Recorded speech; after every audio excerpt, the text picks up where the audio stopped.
irmão teve aquela noite tranquila, acordou de manhã, em paz, tranquilo, até certo ponto meio grogue, né? Porque quando a gente acorda de manhã parece que está tudo assim meio estranho, né? Para a gente acordar. E aí o irmão faz as coisas do dia a dia e pega o celular. Na hora que pega o celular, abre o celular e lá acontece algo que muda profundamente o coração. Uma pessoa que o irmão conhece, a irmã conhece, considerada uma amiga, coloca ali uma crítica, coloca ali uma ofensa para o irmão ou para a irmã. Naquele momento, automaticamente, a nossa respiração começa a acelerar. O nosso cérebro começa a turbinar. E a reação nossa quase que vai de imediata. Nós respondemos imediatamente à ofensa recebida, expomos aquela pessoa para que todos vejam o que está acontecendo e nos afastamos dela. Esse tipo de reação é uma reação natural, mas é uma reação que é incentivada o tempo todo pela mídia ao nosso derredor. É comum nós ouvirmos o seguinte: é melhor ficar sozinho do que mal acompanhado. É melhor me afastar dessa pessoa porque eu não quero pessoas tóxicas, né, perto de mim. Enfim, é muito normal nos dias de hoje aquilo que nós chamamos cancelamento. A pessoa fez uma coisa que eu não gostei, me fez uma ofensa, fez algo que me feriu, eu vou reagir imediatamente, vou expor essa pessoa e vou me afastar dela. Isso é algo que eu faço naturalmente, porque a própria sociedade me impulsiona para fazer isso. E não fica só nisso. No nosso coração começa a vir aquele sentimento, aquela ruminação na nossa alma vingativa. Nós vamos tomar banho e começamos a pensar naquela pessoa. Devia falar isso para ela, vou fazer isso com ela. Nós vamos trabalhar, aquela pessoa vai conosco no trabalho. Os nossos pensamentos ficam o tempo todo pensando no que ela nos fez. E nós ficamos imaginando cenários para podermos nos vingar dela, para poder retribuir a ofensa recebida. E a palavra de Deus? O que a palavra de Deus fala a respeito disso? Vamos abrir a palavra de Deus no livro de Jó. Jó 42, versículo 10. Jó 42, versículo 10. Jó 42, versículo 10. Jó fica antes de Salmos, né? Jó 42, versículo 10. Olha o que acontece aqui. Que o texto bíblico diz. Jó, depois que orou por seus amigos, o Senhor o tornou novamente próspero e lhe deu o dobro de tudo que tinha antes. Ou, em outras palavras, mudou o Senhor a sorte de Jó quando este orava por seus amigos. Como assim? O que tem a ver essa palavra de Deus com uma situação dessa? Para nós entendermos o que tem a ver, é bom retornar um pouco no tempo, sobre Jó. Quando nós lemos a palavra de Deus e lemos o livro de Jó, o que nós percebemos? Jó começou a sofrer uma avalanche de situações negativas na vida dele. Perdeu todos os bens materiais dele, perdeu tudo que ele tinha. Perdeu seus filhos faleceram, morreram de uma forma catastrófica. Jó perdeu a própria saúde dele, a doença que ele teve o deformou. E aí chegam os amigos de Jó. Os amigos, quando chegaram, ficaram um tempo em silêncio e depois começaram a falar. E o que os amigos começaram a dizer? Jó, o que você está sofrendo, Jó, é culpa sua. você deve ter cometido algum tipo de pecado, porque Deus jamais permitiria um sofrimento desse para uma pessoa como que fosse boa. Então, algum pecado, Jó, você cometeu. E Jó, por sua vez, começou a se defender. Jó falou, não é bem assim, não cometeu um pecado desse tipo que vocês estão falando, não. E Jó começou a pedir para que Deus desse uma explicação do sofrimento que ele estava passando, da angústia que ele estava vivendo. E ao ler o livro de Jó, vamos lendo capítulo por capítulo, quem lê pela primeira vez, a impressão que temos é que no final do livro, algo extraordinário vai realmente acontecer. Deus vai explicar para Jó todo o motivo do sofrimento dele. Os amigos de Jó, naturalmente, vão pedir de joelhos desculpas, perdão para ele de tudo que falaram a respeito dele. Essa é a impressão que nós temos quando lemos Jó. Entretanto, algo nos surpreende. A vida de Jó foi alterada e foi mudada, não por uma explicação de Deus, do sofrimento dele, nem por um pedido de desculpa dos seus amigos que o feriram tanto. A vida de Jó mudou quando simplesmente ele parou de se defender e orou pelos seus amigos. Isso vai contra a nossa forma de pensar. Por quê? Quando nós somos feridos, naturalmente o que nós queremos? Defesa. Quando nós somos acusados, naturalmente o que nós queremos? Justiça. Quando estamos sofrendo, naturalmente o que nós queremos? Uma explicação. Mas o que Deus deu para Jó foi uma missão: orar pelos seus amigos. Isso soa de uma forma estranha. Como isso é possível? Isso é antinatural.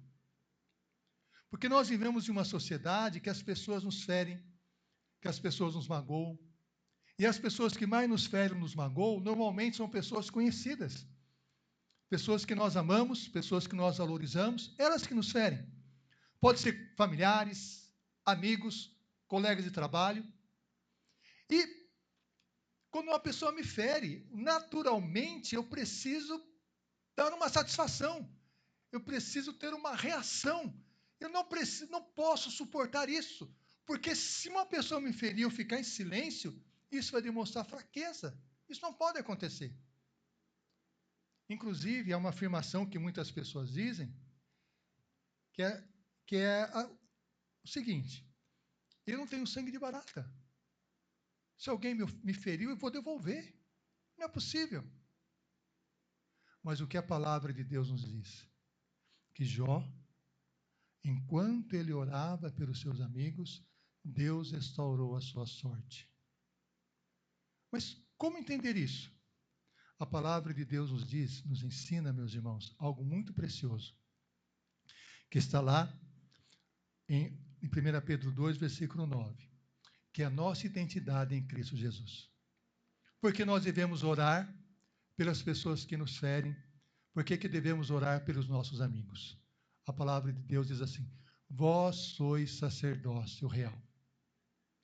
A nossa identidade diante de Cristo é ser um sacerdote. Mas o que é um sacerdote? O sacerdote é alguém que se coloca diante de Deus em favor de alguém.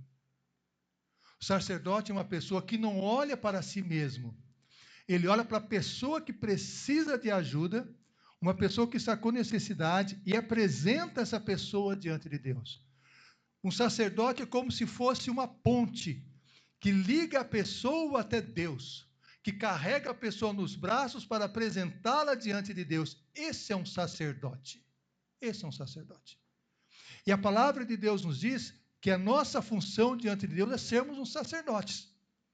A cultura ao nosso redor, a nossa sociedade, normalmente fala o seguinte: não, você tem que preservar a sua imagem. Você tem que defender a sua honra.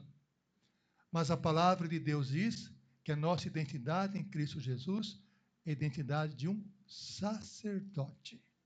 É aquele que se coloca para orar pelo outro, para interceder pelo outro. E às vezes nós pensamos, mas tudo bem, entendi. Deus me chama para ser sacerdote. Legal. Só que eu vou orar, mas quando eu tiver vontade. Porque às vezes, sabe, orar por uma pessoa, colocar uma pessoa diante de Deus, às vezes eu sem vontade. Eu acho que só vou orar quando isso for realmente algo assim que Deus coloca no meu coração. E a palavra de Deus nos conta a respeito de Samuel. Samuel era um juiz de Israel, sacerdote também, um profeta de Deus. E as pessoas naquela ocasião cometeram algumas coisas ali que entristeceram o coração de Samuel. E eles ficaram preocupados. Será que Samuel vai continuar sendo sacerdote, orando? Olha o que Samuel respondeu. 1 Samuel 12, 23. Longe de mim pecar contra o Senhor, deixando de orar por vós. Em outras palavras, Samuel disse o seguinte: eu, como sacerdote, eu não posso pecar contra Deus, deixando de orar por vocês. Em outras palavras, quando nós deixamos de orar pelos nossos amigos, pelos nossos familiares, pelas pessoas que nos ferem, pelas pessoas que nós conhecemos, nós estamos pecando contra Deus. Porque a nossa identidade que Deus nos deu é a identidade de sacerdotes. Deus nos chama para orar, para interceder pelas pessoas. Há uma história que nós podemos até dizer que não é uma história fictícia, ou melhor, que é uma história que acontece milhares e milhares e milhares de vezes. Que é a seguinte: uma mãe com coração que ama o Senhor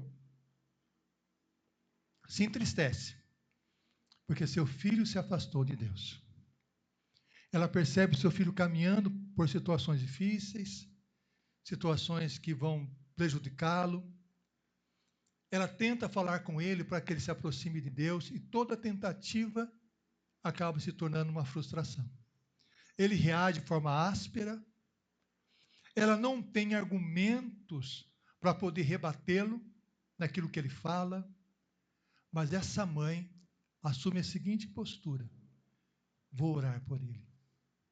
Ela ora um dia, ora 2 dias, 3 dias, passa anos orando por aquele filho. Um dia, o filho, numa angústia muito pessoal, sentindo o coração quebrado, se aproxima de Deus, se rende a Deus e afirma o seguinte: eu sabia que a minha mãe estava orando por mim. A conversão daquele filho não ocorreu naquele momento. Ela se iniciou quando a mãe se dobrou seus joelhos e começou a orar por ele. Essa história é uma história de uma boa parte das mães que têm os seus filhos que se afastam de Deus e não desistem de orar por eles. Por quê? Antes de nós falarmos de Cristo para alguém, é necessário falarmos a Cristo sobre alguém. Antes de falarmos de Jesus para uma pessoa, é importantíssimo nós orarmos a Deus para que Deus opere no coração dessa pessoa. Nós temos um exemplo na palavra de Deus de Elias, né?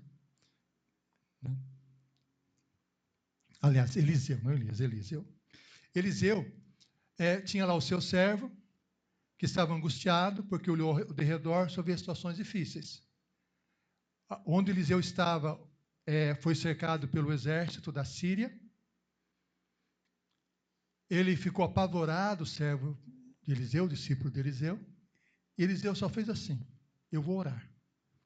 O que Eliseu orou? Senhor, abra os olhos dele para que ele veja, igual o cântico que nós cantamos. E Deus abriu os olhos do discípulo de Eliseu. E o que ele percebeu?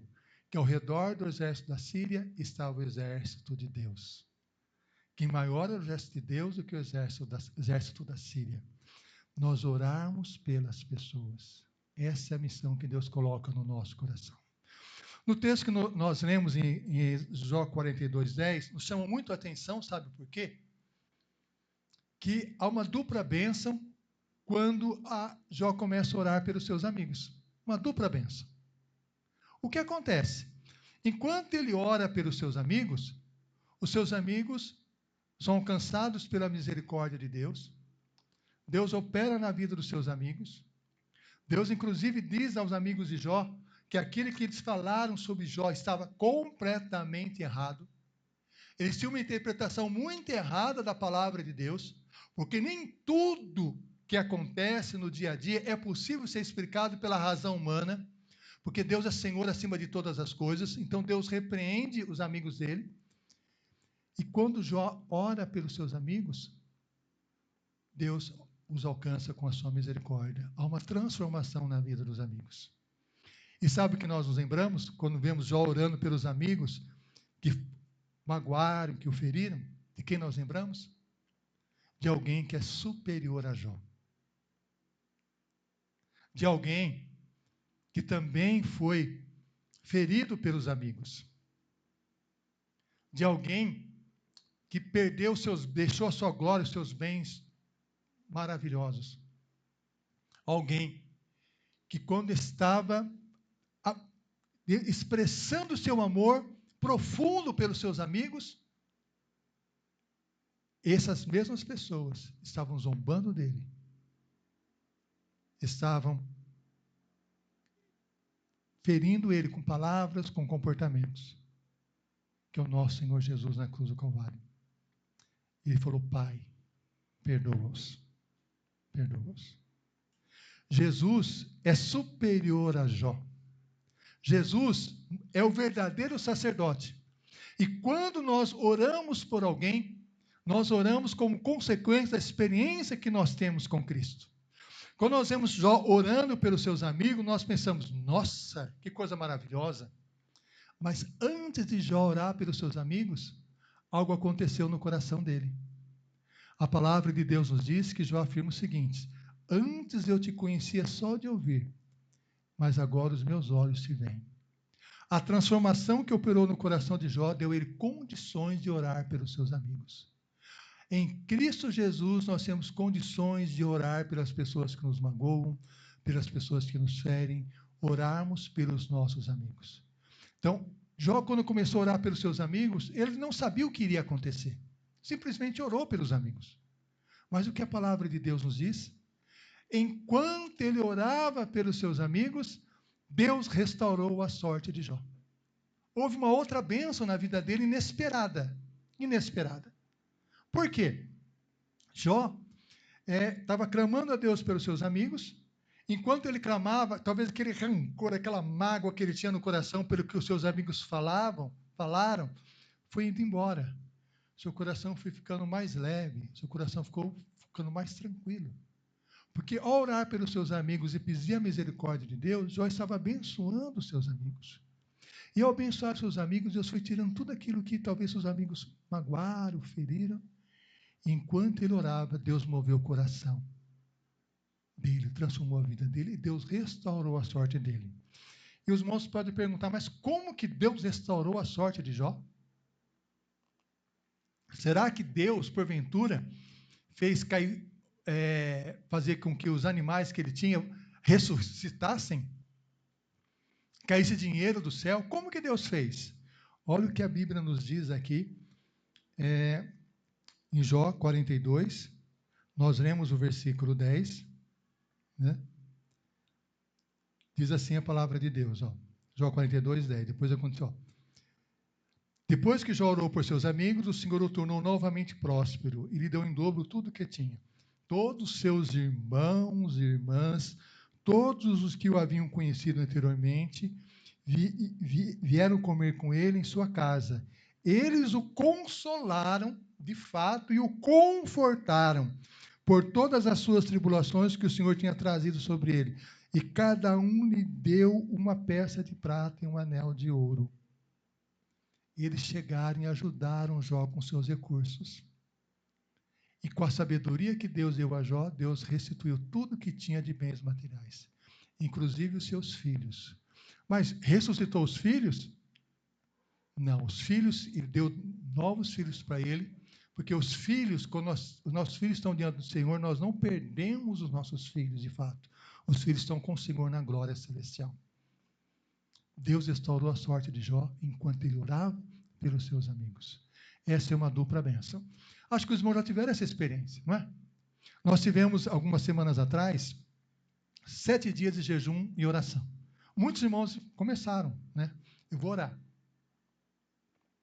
E aí o que aconteceu? Enquanto os irmãos oravam por aquelas pessoas na lista, alguns irmãos perceberam, até comentaram comigo, alguma coisa acontecendo. Tanto na vida daquelas pessoas por quem ela estava orando, como também dentro do seu próprio coração. É como se Deus estivesse abrindo os seus olhos espirituais para que ela visse coisas que ela não via antes. Como se ela estivesse aumentando a sua percepção espiritual. Vários irmãos comentaram isso comigo. Inclusive, alguns irmãos disseram o seguinte: eu vou continuar. Foi muito bom. Eu vou continuar. Eu vou escolher um dia da semana e vou continuar em jejum, porque fez muito bem para mim. Não apenas pela pessoa que eu orei, mas também por mim. Fez muito bem para mim. Por isso, meus irmãos, orarmos pelos nossos amigos, orarmos pelas pessoas que precisam, é sempre uma dupla bênção. A pessoa por quem oramos, ela é abençoada com a graça e a misericórdia de Deus. E nós que oramos, também somos abençoados por Deus. É interessante que nós percebemos que a prática da oração é uma prática tão incentivada na Bíblia, tão enfatizada, e a função do sacerdote para interceder é tão marcante, que Deus estabeleceu que um sacerdote diante dele tinha que ter um peitoral, e no peitoral estava gravado o nome das 12 famílias de Israel, para que todas as vezes que ele entrasse na presença de Deus, ele lembrasse das 12 famílias e orasse por elas. E às vezes nós pensamos, eu posso ter uma lista de oração para orar pelos meus amigos? Sim, e deve. Mas oração não é algo espiritual que eu devo usar a memória? Nossa memória humana é limitada. Nós temos uma lista de oração e orarmos por essas pessoas. Meus irmãos, é comum na nossa forma de pensar que Deus, o que nós desejamos, aliás, que Deus faça obras grandiosas que sejam visíveis aos nossos olhos. Não é errado pensar isso. Mas a palavra de Deus nos diz, lá no livro de Hebreus, que aquilo que se vê foi formado por aquilo que não se vê. O reino espiritual precede o reino material. Nós temos um projeto em nossa igreja, que iniciamos ano passado, e estaremos reforçando, que é o projeto Abençoar. E o projeto Abençoar que está aqui na frente, os irmãos podem ver. Projeto Abençoar. O projeto Abençoar tem 5 ações simples, fáceis de serem feitas, para sermos uma bênção na vida de outras pessoas. Qual é a primeira ação? Jejuar e orar pelas pessoas que precisam. Segunda ação, escutar essa pessoa, ouvir o que ela tem a dizer, estar coração aberto diante dela. Terceira ação, servir, ver o que essa pessoa precisa, o que ela necessita, para nós podermos auxiliar. Quarta ação, ver a possibilidade de tomar uma refeição junto, um café, bater um papo. A quinta ação, falar o que Cristo fez na nossa vida. Esse é o projeto Abençoar, que tem aqui o acróstico do nome Jesus. Jejuar e orar, que nós vimos aqui, ó, jejuar e orar, escutar com amor, servir com alegria, unir-se ao redor da mesa e sua experiência com Cristo.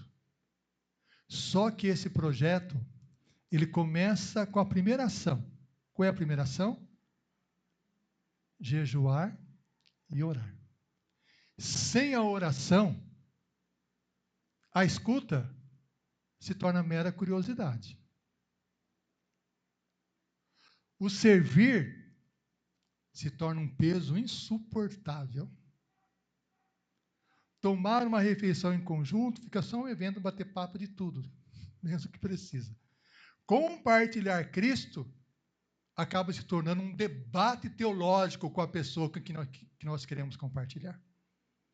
Com a oração, o que acontece? Escutar. se torna uma expressão de compaixão.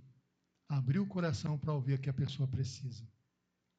O servir se torna um serviço com alegria, com paz no coração. A refeição se torna um momento especial de comunhão com aquela pessoa que nós amamos. E compartilhar Cristo se torna uma experiência poderosa de fé. Por isso, começa com a oração. Deus nos desafia a fazermos exatamente isso. A orarmos pelos nossos amigos. A clamarmos a Deus pela vida deles, para que Deus derrame a sua graça e a sua misericórdia por eles. Já comentei com os irmãos que eu tenho uma lista de oração razoável lá, né? Essa lista, eu tento usar a memória, fracasso, não consigo. Hoje de manhã, por exemplo, eu peguei, não tem jeito. Aí, como tem tudo lá, o nome do celular, pego lá no celular e vou lendo nome por nome, porque a memória não dá, é uma lista razoável, né? Orar, orar. Orar pela família. Tem coisas simples que a gente ora, eu oro pela minha família, de repente eu percebo a mudança na hora de comportamento, do relacionamento. Até comentei com o Darcy, olha, a resposta é de oração. Eu estava pedindo exatamente isso para Deus. Resposta de oração. Deus nos chama a exercermos a nossa identidade como sacerdotes. Os irmãos já perceberam, se você tiver um objeto em casa, qualquer que seja, você não utiliza, com o passar do tempo, o que acaba acontecendo com ele? Trava, se torna algo assim estranho, né? Esquisito, fica até feio. Mas quando você utiliza, parece que ele se torna uma coisa muito mais útil, ele fica mais vivo. A mesma coisa na nossa vida espiritual. Deus nos chamou para sermos sacerdotes. E quando nós oramos por alguém, Deus abençoa a pessoa por quem oramos e Deus transforma a nossa vida. Essa é a nossa identidade. Vós sois sacerdócio real. E em Cristo Jesus, Deus nos dá condições de fazer isso. A sociedade ao nosso redor fala assim, esquece isso. Siga só o seu coração, só faça isso quando tiver vontade. A Bíblia diz, não. Interceda de dia e de noite. Inclusive o sacerdote em Israel tinha algo a ser cumprido. Caso ele tenha vontade, caso não tenha vontade. É estabelecido a necessidade de interceder e orar. Pensa o seguinte em relação ao nosso trabalho. Todo dia nós morremos, estamos apaixonadíssimos para ir para o nosso trabalho. Tem dia que você vai arrastado, tem dia que você vai pulando de alegria, oba, oba, oba. Tem dia que você vai porque tem que ir. A mesma coisa a vida espiritual de intercessão. Nós não podemos deixar de orar, nós não podemos deixar de interceder. Oremos. Pai, estamos na tua presença em oração e nós suplicamos em nome de Jesus. Opera, Senhor, no nosso coração, para que nós sejamos, Senhor, uma ponte na vida das pessoas que nós conhecemos. Opera na nossa vida, sonda, Senhor, o nosso coração, para que nós possamos expressar o teu amor nos nossos relacionamentos, começando, Senhor, com a oração. Opere a nossa vida. Restitui no nosso coração o chamado espiritual que o Senhor nos deu, para sermos sacerdotes, abençoar as pessoas com quem nós convivemos por meio da oração. É o que nós suplicamos, isso pedimos em nome de Jesus. Amém. Alô, som.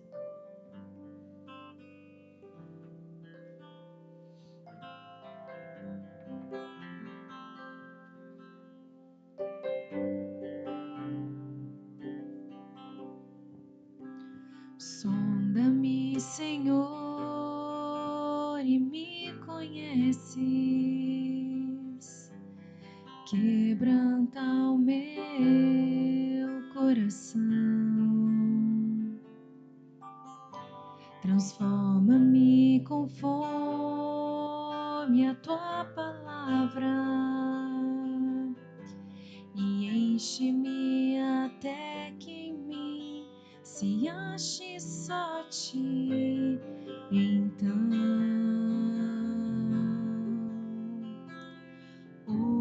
usa-me, Senhor. Usa-me como um farol que brilha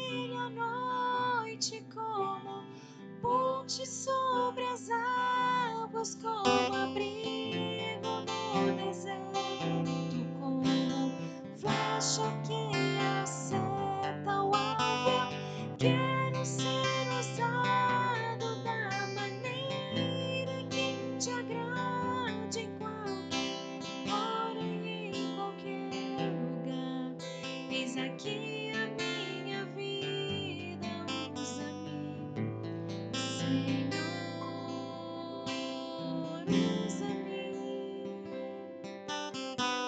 Sonda-me, Senhor, e me conheces. Quebranta o meu coração. Transforma-me conforme a tua palavra e enche-me até que em mim se ache só ti. Então,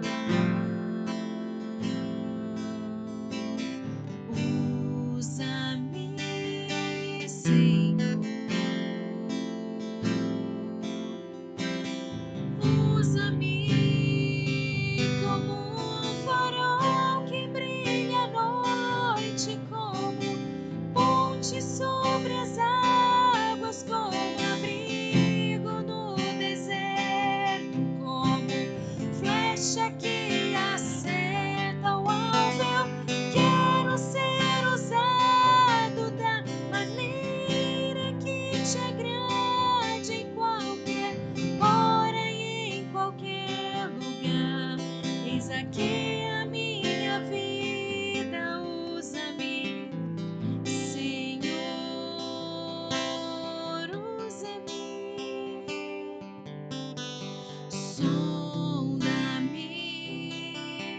quebranta-me, transforma-me, enche-me e usa-me. Sonda-me, quebranta-me,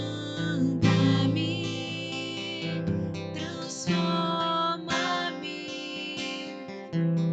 enche-me e usa-me. Sonda-me, quebranta-me, transforma-me, enche-me e usa-me, Senhor, como um farol que brilha à noite, como ponte sobre as águas, como abrigo no deserto, como flecha que acerta o alvo. Eu quero ser usado da maneira que te agrade, em qualquer hora e em qualquer lugar. Eis aqui a minha vida, usa-me, Senhor, usa-me.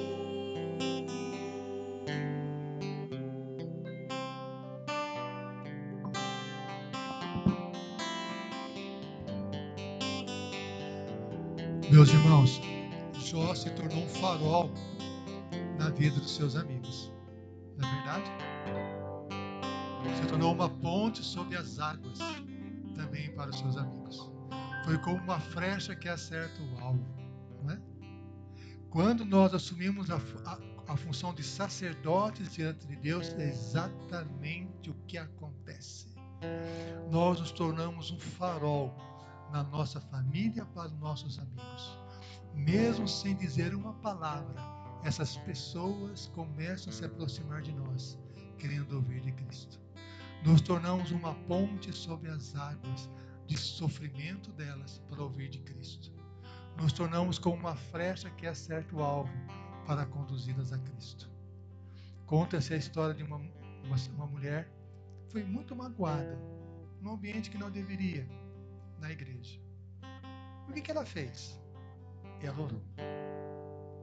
Seu coração ficou ferido, mas ela orou.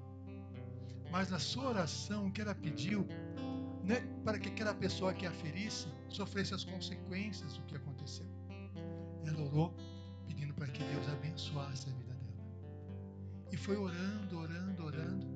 E o seu coração foi sendo transformado enquanto ela orava por essa pessoa.